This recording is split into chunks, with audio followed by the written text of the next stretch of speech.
This tank looks terrible. Luckily I had to take it down when I moved to the new animal room, providing me with the perfect opportunity to make something new. Something that won't only look better, but will also serve better for the fish. But how are we gonna do that? Well, if we take a look at the old tank, we can see two major problems.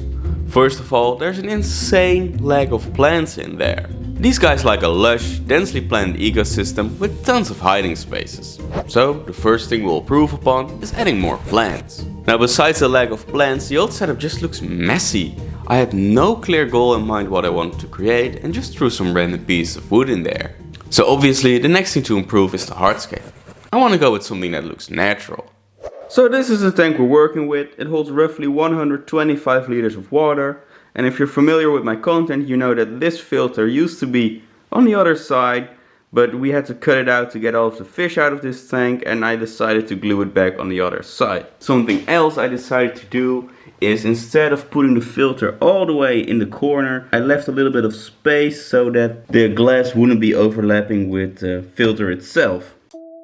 But enough chit chat, let's get to scaping. For this one I envisioned an island style setup.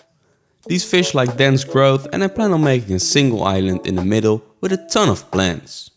As this will only be a temporary setup, I'll only be using materials I already had around the house. One of such items are these media bags filled with aqua soil.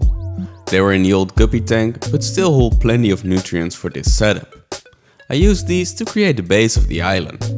Once I got these into place, I added some pre-rinsed place sand around them. On top of this, I will start building the island formation.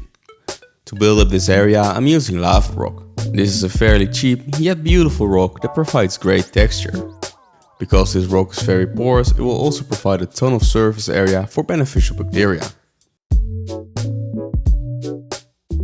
While placing down these rocks, I use little tufts of filter wool in between the rocks.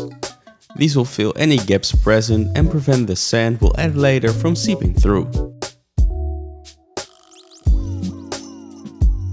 Speaking of sand, we'll add that next.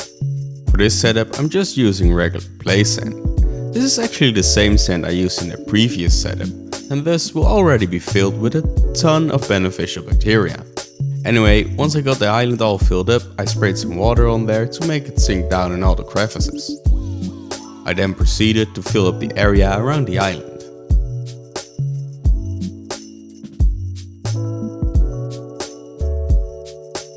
Next I filled the tank up with water, but not all the way though, only slightly higher than the island.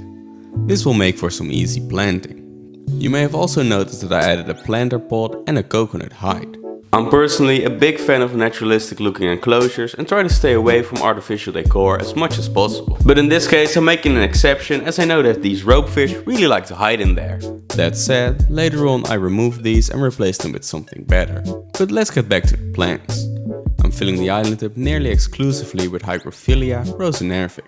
I think this is a beautiful plant, and under the right conditions the plant will turn purple near the top. I'm also trying to grow this one out and propagate it as much as possible, since I plan on using a ton of it in a future build.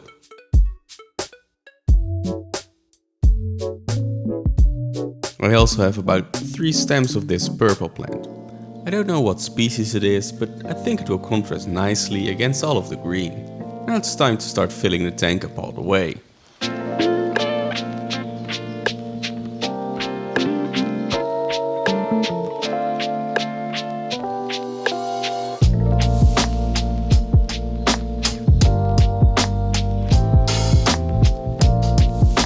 Now all the water is in, but the scape is far from done. However, before we continue on, I want to go over the filter and lighting situation of this tank. First of all, the filter. This is a dual filter that was originally built into another tank. Needless to say, I removed from that tank and later started using it on this tank, but not with the original media. I've replaced the sponges this filter came with these media bags. I've noticed over the years that this will work way better than using sponges. The only place I still use sponges is at the very top of the filter, to keep debris out of the system.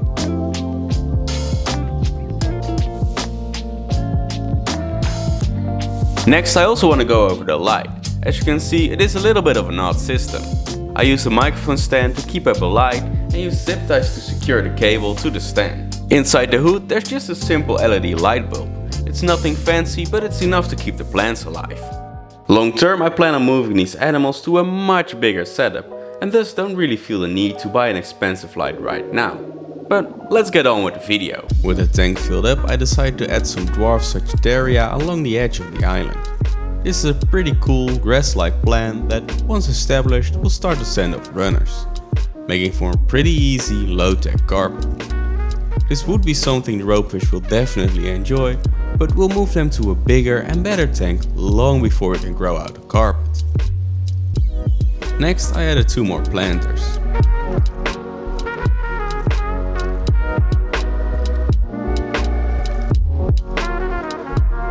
And since nearly everything used in this setup came from already established aquariums, we can add the ropefish right away.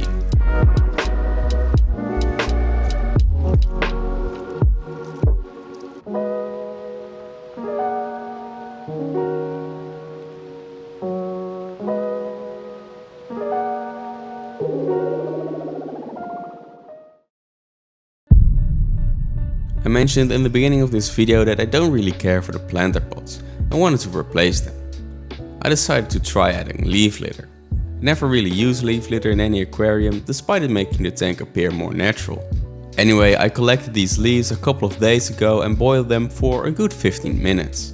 I then let them soak for a couple of days to get rid of any tannins. Sure, I'm going for a more natural look, but let's wait a little longer before doing black water. But I think it will be really cool once I get a betta. Anyway, I placed a few hands full of leaf litter into the tank.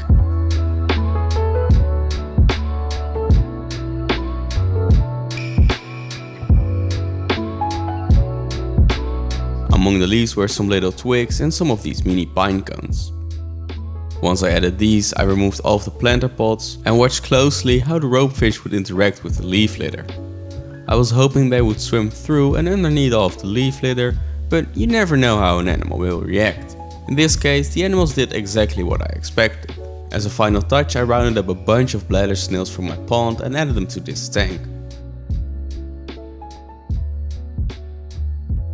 I got a bit of brown algae on some of the plants and these guys will help me get rid of it.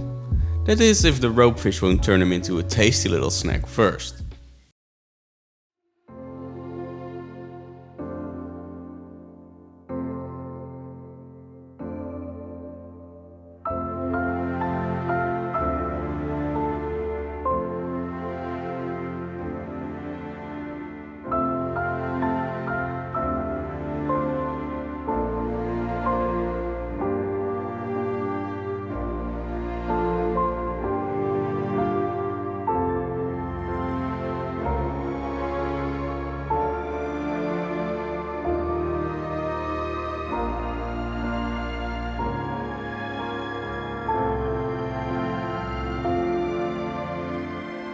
And there you have it, the ropefish jungle.